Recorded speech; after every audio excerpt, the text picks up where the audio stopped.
Olá, estamos de volta com mais um O Gol no Mercado, o programa que te deixa atualizado sobre tudo do mercado da bola nacional e internacional. E hoje é dia de falar do Fluminense, que teve uma segunda-feira para lá de ativa no mercado. A começar por um anúncio oficial de um jogador que é cria de Xerém. Falamos aqui de Marcelo Pitaluga. Marcelo Pitaluga foi o goleiro da geração de ouro de Xerém, um goleiro, uma promessa da base, que foi vendido em 2020 por 2 milhões de euros ao Liverpool. Então, um jogador que tinha muito potencial, mas que por acaso não deu certo por lá. Nunca chegou a jogar no time profissional do Liverpool, esteve sempre na base dos Reds e acabou emprestado para clubes de menor expressão na Irlanda e na Escócia. Pitaluga volta sem custos ao Fluminense e não deve ser sequer a segunda opção no gol, ou seja, ele não é um reserva imediato para Fábio. É uma aposta para o futuro, tem 22 anos e deve lutar ali com Vitor Eudes pela posição de segundo goleiro do Fluminense. Outro nome que ainda não foi oficializado, mas já está praticamente certo, é Agustín Canóbio, do Atlético Paranaense. Canóbio é um ponta de muita velocidade, muita raça, muita entrega física, nem tanto de qualidade na hora de definir as jogadas, mas é um nome que mostra aí o interesse de Mano Menezes em tornar o Fluminense um time mais intenso, já que no ano passado o Fluminense sofreu muito com o envelhecimento do seu plantel, do seu elenco, um elenco que com o Fernando Diniz teve seus momentos brilhantes na Libertadores principalmente, mas que a gente sabe que é um elenco envelhecido e que não entrega fisicamente às vezes o que a temporada pede no Brasil. É uma temporada, uma maratona de jogos, muito difícil para jogadores que já são veteranos. Então Canóbio é aí um nome dentro desse novo perfil do Fluminense, um nome ainda perto do auge, um nome de muita força física e que pode entregar isso que o Mano Menezes quer para a equipe. Para chegada de Canóbio, o Fluminense vai ter que liberar um jogador também, mas é um jogador que talvez não faça tanta falta. Eu falo aqui de Isaac. Isaac é uma cria de Xerém, um jogador que também foi uma promessa muito grande na base, mas que sofreu aí principalmente nessa transição com a questão física, ou seja, é um jogador que não tem a intensidade ainda necessária para vingar nos profissionais. É um jogador que não deu certo nas oportunidades que teve no Fluminense, e já foram bastante até, e vai lá tentar ganhar mais minutos no Atlético, que disputa a Série B. Outro que está à saída do Fluminense também, outro cria de Xerém, é John Kennedy, herói da Libertadores. John Kennedy foi preparado para ser o substituto de Cano em 2024, o sucessor, né? Não substituto, sucessor, porque todos sabem que Cano já tem uma idade que caminha ali para a reta final, está na reta final da carreira, e o Kennedy é um nome promissor que estava muito bem no fim de 2023, foi o herói da Libertadores, o autor do gol do título, mas que sempre teve problemas ali extracampo, que parece que Fernando Diniz conseguiu contornar em 2023, mas não em 2024. Kennedy já não goza mais daquele privilégio no Fluminense, já é um jogador que poucos acreditam nas Laranjeiras que possa ganhar rumo, principalmente fora de campo, né? E isso reflete sempre no desempenho dentro dos gramados. Então Kennedy foi para o México, para o Pachuca, e é uma perda porque o Fluminense contava com esse jogador para justamente fazer uma transição tranquila com o Cano chegando aí ao fim da carreira. Quem anda ocupando o lugar que seria de John Kennedy é Cauã Elias, que segue no clube até aqui. Outro reforço que pode chegar no Fluminense, mas ainda está no estágio inicial de negociações, é Gustavo Cuejar, ex-Flamengo, e que atualmente está na Arábia Saudita, no Al-Shabaab. Quem acompanha o Flamengo sabe que ele teve uma boa prestação em seu tempo de rubro-negro, agora já está obviamente mais experiente, mais envelhecido, com 32 anos, e resta saber qual é a condição que se encontra atualmente, já que é um jogador que está há muito tempo num futebol menos competitivo. O próprio jogador tem o desejo de voltar ao Fluminense, tudo indica, mas teria que negociar a saída do Al-Shabaab, ele tem contrato, então não é uma negociação assim simples para o Fluminense. Outra negociação também que não deve ser simples é com Rony, do Palmeiras.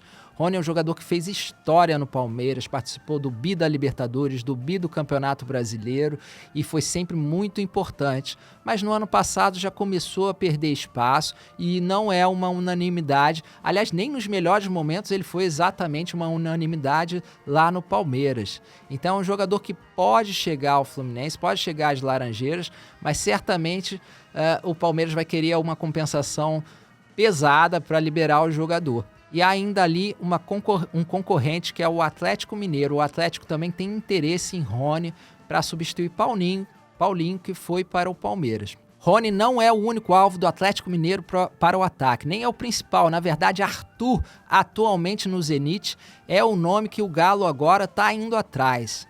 Arthur, para quem não lembra, fez muito sucesso com o Bragantino, com uma passagem assim, muito marcante pelo Bragantino, com gols, assistências.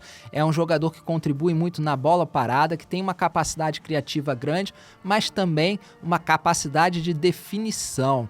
Arthur passou pelo Palmeiras, talvez sem o mesmo brilho do seu tempo do Red Bull Bragantino, e teve também uma passagem marcante pelo Bahia. A princípio, o Galo oferece aí cerca de 10 milhões de euros para tirar Arthur do Zenit, mas não vai ser uma negociação fácil, já que o clube russo pagou 15 milhões no ano passado, 15 milhões de euros, no ano passado para contar com o mesmo jogador, ou seja, é muito difícil que eles aceitem menos que isso.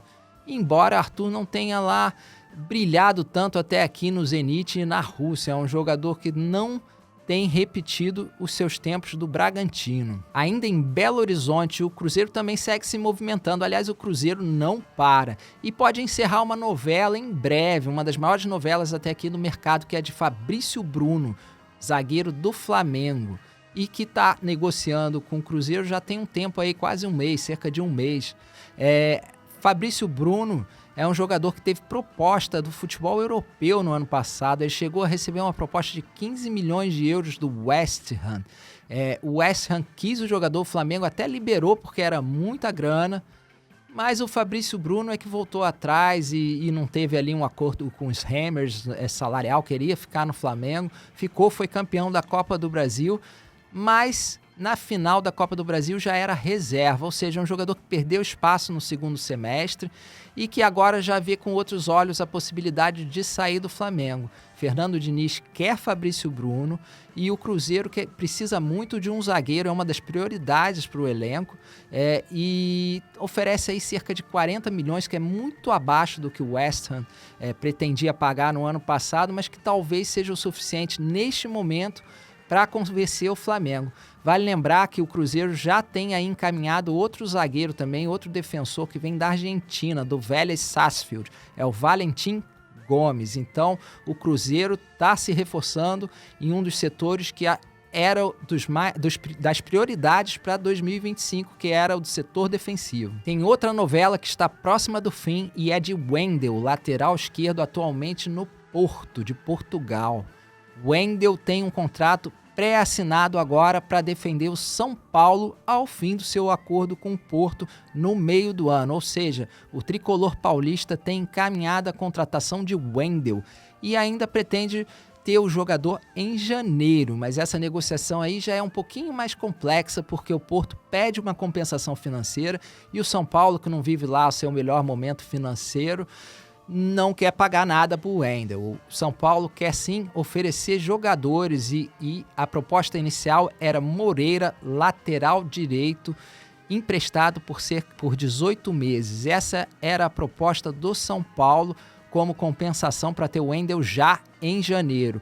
É uma proposta que a princípio não agradou o clube português, ou seja, o Wendel está certo no meio do ano, mas para janeiro ainda temos conversas por vir. Pelo menos a novela já aparece aí perto de um fim, com data marcada para chegar ao fim. No meio do ano, com certeza, Wendel vem para o São Paulo e, a princípio, em janeiro vai ser mais difícil. Wendel, para quem não lembra, é um jogador que teve sucesso na Alemanha e que já está ali na 5ª temporada no Porto. E é um jogador que viveu, na verdade, na 4ª temporada no Porto, mas essa é uma temporada em baixa de Wendel. Ele chegou à seleção brasileira atuando pelo Porto quando estava num momento muito bom jogando pelo clube português, mas ele perdeu espaço essa temporada, por isso também o Porto não se incomoda tanto de perder esse jogador, mas gostaria de ter uma compensação financeira para o liberar no meio da temporada. Seguimos com o nosso giro internacional e vamos falar de Casemiro do Manchester United. O jornal Telegraph fala de uma reunião com Cristiano Ronaldo na Arábia Saudita, no Al Nassr. Casemiro é um jogador que vem sendo muito criticado lá na Inglaterra, um jogador que teve um bom impacto quando chegou em 2022, mas que desde então vem dando sinais de decadência aí na carreira. É um jogador que também sofre com o momento do próprio Manchester United, é um jogador que tem sido muito exposto nesse momento ruim do Manchester United e que pode sair já em janeiro. O Al Nassr tem um interesse no jogador e podemos ver aí uma reunião de peso que conquistou muitos títulos nos tempos de Real Madrid, mas que já caminha para o fim da carreira. E ficamos aqui com o nosso Gol no Mercado e amanhã voltamos com mais.